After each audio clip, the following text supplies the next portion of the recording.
অন্তর্বর্তী সরকারকে ঐকমত্যের ভিত্তিতে দায়িত্ব দেওয়া হয়েছে বলে মন্তব্য করেছেন জামায়াতে ইসলামীর আমির ডাক্তার শফিকুর রহমান। দলের চুয়াডাঙ্গা ও মেহেরপুর জেলার দায়িত্বশীলদের সাথে সভা করেন জামায়াতের আমির। পরে সাংবাদিকদের বলেন, অন্তর্বর্তী সরকার ভালো কিছু করলে দেশবাসী উপকৃত হবে।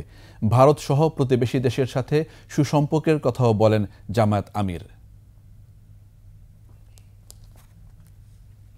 250-টিরও বেশি ডিজাইন অপশন নিয়ে ওয়ালটন স্মার্ট ফ্রিজ, বোঝে আপনার প্রয়োজন।